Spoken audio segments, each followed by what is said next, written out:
Hello दोस्तों, Shubhangi home kitchen में स्वागत है आपका। तो फ्रेंड्स, आज मैं बना रही हूँ भरुआ करेला। तो ये एकदम डिफरेंट करेला बनने वाले हैं और सभी को इतना पसंद आने वाला है कि यकीन माने आपको हर बार यही तरीका बनाना पसंद आएगा। और बच्चों को भी ये बहुत ज़्यादा पसंद आएगा क्योंकि ये करेला बिल्कुल भी कड़वे नहीं लगते और एकदम अलग तरीके से बनकर तैयार होते हैं कि सबको बहुत ही ज़्यादा पसंद आता है। तो चलिए फ्रेंड्स, बनाना शुरू करते हैं। तो सबसे पहले मैंने यहाँ पर 500 ग्राम करेला लिया है। इनको हमने अच्छे से धो लिया पहले से। धो करके अब क्या करेंगे, दोनों साइड के डंठल जो है इनको हम काट लेंगे अच्छे से। इसी तरह से हमको सारे करेले के डंठल काट लेने हैं। और काट करके अब क्या करेंगे, इनको हम छीलेंगे। तो हमें हल्का हल्का छीलना है, बहुत ज़्यादा अच्छे से नहीं छीलना है। बस ऊपर जो ज़्यादा छिलका हमें दिख रहा है बस उतना ही हमें हटाना है। बहुत ज़्यादा एकदम से साफ़ नहीं करना है, इसको क्लीन नहीं करना है। तो आप देख पा रहे हैं जिस तरह से मैं छील रही हूँ, बस ऐसे ही छीलना है आपको। आप चाहें तो छील लें या फिर आप नहीं भी छील सकते हैं, पर इस तरह से करेंगे तो आपके करेले बहुत ही अच्छे बनकर तैयार होंगे फ्रेंड्स, और कड़वे बिल्कुल भी नहीं लगेंगे। तो ये जो छिलका हम छील रहे हैं इनको फेंकेंगे नहीं, इसका भी हम यूज करेंगे। ऐसा नहीं है कि हम छीलेंगे तो छिलका फेंक देंगे फ्रेंड्स, तो फेंकना हमें बिल्कुल भी नहीं। तो सभी करेलों का छिलका हम इसी तरह से हटा करके बाहर कर लेते हैं फ्रेंड्स। तो अब क्या करेंगे, हम करेले में कट लगाएंगे। तो हम इस तरह से चाकू से काटेंगे करेले को, एक साइड से चीरेंगे। चीर करके इसका हम सारा जो अंदर का है बीज वगैरह है सारा हम निकाल लेंगे। तो आप चाकू की हेल्प से इस तरह से निकाल लें या फिर आप चम्मच के पीछे वाले हिस्से से इस तरह से आप निकाल सकते हैं। तो जैसा आपको आसान लगे वैसा आप कर लीजिए। तो मैं इस तरह से चाकू से सारा ही इसके अंदर का पल्प निकाल ले रही हूँ। तो सारा हमें निकाल करके इसे हम बाहर कर लेंगे और इसका भी हम यूज करेंगे। इसको भी अभी हम फेंकेंगे नहीं। आप सोच रहे होंगे कि मैंने सारा ही निकाल दिया है और ये बचा ही क्या है इसमें, तो इसका भी हम यूज करेंगे। तो इस तरह से मैं सभी करेलों को इस तरह से कट लगा करके इसका अंदर का जितना भी है उसे हमें निकाल लेना है फ्रेंड्स। तो चलिए, मैंने सभी करेले का जो अंदर का सारा पार्ट है मैंने निकाल लिया है। तो ये जो बड़ा बड़ा बीज वाला पार्ट है उसको मैंने अलग कर लिया है, उसको हम बाहर कर देंगे। बाकी सारी चीज़ें हम यूज कर लेंगे फ्रेंड्स। तो ये छिलका है, जो अंदर का पल्प है, सारी चीज़ें हमने एक अलग प्लेट में कर लिया है। ये बड़े वाले जो इसके दाने हैं उनको हमने बाहर कर लिया है। तो बाहर करने के बाद इसको हमने साइड में रख लिया है। करेले को भी हमने अलग कर लिया है। तो जो बीज है बीज को बस फेंक देंगे, बाकी सारी चीज़ें हम यूज करेंगे। जो बहुत बड़े बीज हैं बस उनको हमें फेंकना है। तो एक प्लेट में मैंने करेला कर लिया है और एक प्लेट में हमने छिलका और उसका पल्प कर लिया है। तो इसमें हमने हल्का सा नमक डाला है। तो करेला और छिलके में दोनों में डालेंगे। तो थोड़ा सा नमक डाल देंगे और थोड़ी सी हल्दी डाल देंगे, दोनों में हम डाल देंगे बराबर ही। दोनों चीज़ों को डालने के बाद ही हम इनको अच्छे से मिक्स कर लेंगे, मिला लेंगे, ताकि करेले में अच्छे से हल्दी और नमक लग जाए। और जो छिलका है और करेले के अंदर वाला पार्ट है उनमें भी हम अच्छे से मिक्स कर लेंगे। दोनों चीज़ों में हमें अच्छे से लगा लेना है। लगाने के बाद इसको हम रखेंगे रेस्ट पर। कम से कम आधे घंटे के लिए इसको हम रखेंगे रेस्ट पर। तो आप इस तरह से करेंगे तो आपके करेले बिल्कुल भी कड़वे नहीं लगेंगे और बहुत ही अच्छे बनकर तैयार होंगे फ्रेंड्स। तो चलिए, मैंने मिला लिया है, इनको हम रेस्ट कराते हैं बस 30 मिनट के लिए। तो चलिए, यहाँ पर टोटल हमारा 30 से 35 मिनट हो गया है। करेला भी हमारा सॉफ्ट हो गया है। तो क्या करेंगे, हम इस तरह से निचोड़ करके इसका जो भी पानी है एक्स्ट्रा हम उस निकाल देते हैं। तो इससे होगा क्या, करेले हमारे बिल्कुल भी कड़वे नहीं लगेंगे। और करेले को हमको धोना बिल्कुल भी नहीं है, बिना धोए ही बनाएंगे, पर बहुत ही अच्छे बनकर तैयार होंगे। यकीन माने, आप बच्चों को भी इतना ज़्यादा पसंद आएगा कि वो भी बार बार डिमांड करेंगे बनाने का।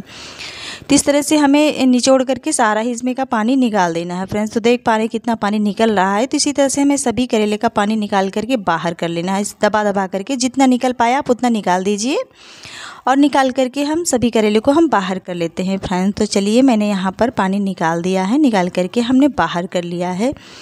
तो अब जो छिलका और पल्प था उसका भी हम पानी निचोड़ करके निकाल देंगे। तो उसको भी हम दबा दबा करके इस तरह से पानी निकाल देंगे। तो आप देख पा रहे हैं कितना सारा पानी निकला है। तो इसको हम पानी फेंक देंगे, बाकी हम सारी चीज़ों को यूज करेंगे फ्रेंड्स। तो इसको निचोड़ निचोड़ करके हमने पानी निकाल दिया है। तो जितना आप दबा पाएँ, जितना निकल पाए आप उतना निकाल दीजिए अच्छे से। निकालने के बाद ही हम इसको साइड में रखेंगे।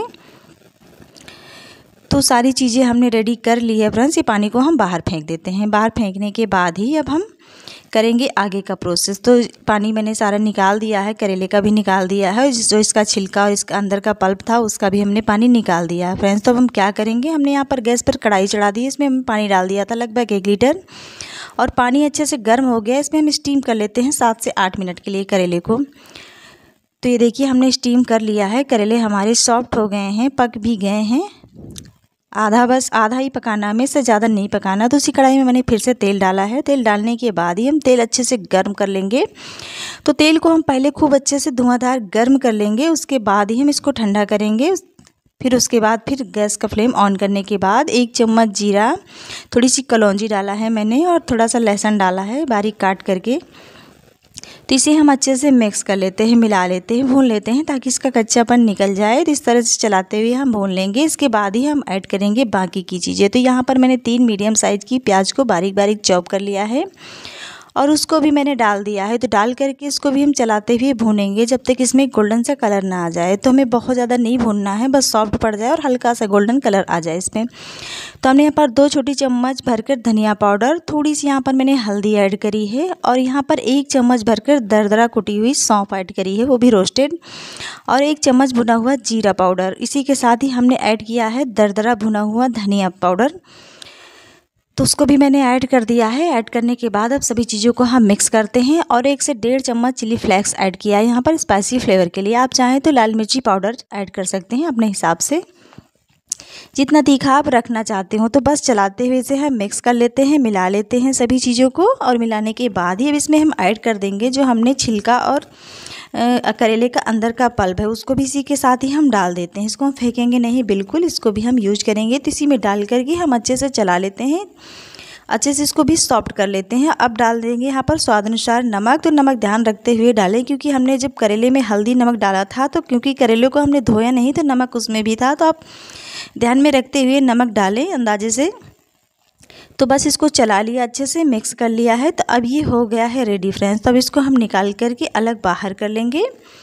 तो टोटल इसको मिक्स करते हुए हमें 3 से 4 मिनट में ये हमारा मसाला भरने वाला जो है तैयार हो जाता है। तो मैंने निकाल लिया है अलग बाउल में। अब निकाल करके इसको हम रखेंगे साइड में। तो इसमें हमें खट्टा फ्लेवर देने के लिए हमने 1 कैरी लिया है, 1 कच्चा आम लिया है। इसको हम छील करके हम क्या करेंगे, कद्दूकस कर लेंगे इसको। हम जो अदरक वाला ग्रेटर होता है उसी से हम कद्दूकस कर लेते हैं। तो इसका गुठली छोड़ देंगे, बाकी हम घुमा घुमा करके इसको हम कद्दूकस कर लेंगे। तो अभी आम का सीज़न है, आप ले सकते हैं, नहीं तो आप क्या करें कि आप मैंगो पाउडर ले सकते हैं, आमचूर पाउडर ले सकते हैं 1 से 1.5 चम्मच, उससे भी अच्छा हो जाता है। मैंने यहाँ पर कच्चे आम का यूज किया है। तो बस इसे मिक्स कर लेते हैं, मिला लेते हैं अच्छे से। तो अब ये करेला भरने के लिए हमारा स्टफिंग रेडी हो गया है फ्रेंड्स। अब हम भर सकते हैं इस तरह से। तो अब यहाँ पर हमने जो स्टीम किया था करेला, ये भी हमारा ठंडा हो गया है। तब इसमें हम भर देंगे अच्छे से। तो जितना इस पर जितना है दबा दबा करके भर दीजिए इसमें। तो आप इस तरह से कर लीजिए। तो इस तरह से हमें सभी करेलों में भर लेना है फ्रेंड्स। ये देखिए मैं जिस तरह से भर रही हूँ आप भर सकते हैं। स्टीम करने से होता क्या है, करेले हमारे थोड़े से सॉफ्ट पड़ जाते हैं और ये आधे से ज़्यादा पक भी जाते हैं। तो जब तेल में हम पकाते हैं तो इनमें जलने का डर नहीं रहता, हमारे मसाले भी नहीं जलते। ऐसे हम कच्चे करेले जब तेल में पकाते हैं तो काफ़ी टाइम लग जाता है और मसाले हमारे जलने लगते हैं। तो सभी करेलों में हम इसी तरह से मसाले को भर लेंगे, भर कर हम कर लेंगे कंप्लीट फ्रेंड्स। इस तरह से आप कर लीजिए। करने के बाद ही, और करेले बिल्कुल भी तीखे नहीं लगेंगे, स्वाद इतना ज़्यादा अच्छा आता है कि गजब का स्वाद आता है। आप ट्राई करेंगे तो ही आपको पता चलेगा कि हाँ क्या स्वाद का बनकर तैयार होता है फ्रेंड्स। तो चलिए मैंने यहाँ पर सारे करेले भरकर रेडी कर लिया है। सारा ही मसाला इसमें आ गया है, मसाला हमारा बिल्कुल भी नहीं बचा है। अगर आपके पास मसाला बचे तो आप फेंकें नहीं, उसको इसी के साथ यूज कर लें। तो मैंने कढ़ाई फिर से चढ़ा दी है। अब इसमें हम डालेंगे तेल। तो भरुआ करेले में थोड़ा सा तेल ज़्यादा जाता है, तो मैंने यहाँ पर 1 बड़े चम्मच से 1.5 चम्मच करीब तेल डाला है। डाल करके इसको हम अच्छे से घुमा लेंगे ताकि पूरी कढ़ाई में अच्छे से लग जाए और तेल हमारा अच्छा से गर्म हो जाए। तो हम एक एक करके करेले को इसी में हम बिछा देंगे, डाल देंगे। तो करेले में जो हमने मसाला भरा है उसका जो साइड है उसको ऊपर को रखेंगे और करेले को हम नीचे की साइड ऐसे बिछा करके इसको हम ढक करके लो फ्लेम पर छोड़ देंगे पकने के लिए। तो यहाँ पर टोटल 3 मिनट हो गया है। 3 मिनट में ही मैंने खोल दिया है। तो आप 2-2 3-3 मिनट पर देखते रहिए, इस तरह से पलटते रहिए। उसके बाद आप पकाते रहिए। गैस का फ्लेम आप एकदम लो रखिए। तो अब हम क्या करेंगे, चम्मच की हेल्प से इसे पलट लेंगे। तो अब सावधानी से पलटे ताकि इसका मसाला बाहर ना निकले। वैसे तो मसाला नहीं निकलेगा, हमने अच्छे से दबा करके भरा है। तो आप ध्यान में रखते हुए इस तरह से पलटें और पलट करके इसको ढक करके हम फिर से छोड़ेंगे 2 से 3 मिनट के लिए ताकि दूसरे साइड भी अच्छे से पक जाए फ्रेंड्स। तो इस तरह से हमें कर लेना है और आसान तरीके से बन जाता है, बिल्कुल भी मेहनत नहीं लगती। आप देख ही पा रहे हैं कितनी आसानी से बन रहा है। तो ये देखिए मैंने 3-4 मिनट और हो गया है लो फ्लेम पर, हमने फिर से खोल दिया। इसको हम फिर उलट पलट करके पका लेंगे फ्रेंड्स। तो देखिए कितना बढ़िया सा हमारा पक के रेडी हो गया है। तो आप बीच बीच में खोलकर उलट पलट करके अच्छे से पका लें। अब ये हमारा करेला रेडी हो गया है। आप आराम से एंजॉय कर सकते हैं, खा सकते हैं। बहुत ही स्वादिष्ट ये बनकर तैयार होता है फ्रेंड्स। तो रेसिपी अच्छी लगे तो प्लीज़ लाइक कीजिए, चैनल को सब्सक्राइब कीजिए। फिर मिलती हूँ नए ब्लॉग में नई रेसिपी के साथ। तब तक के लिए बाय बाय।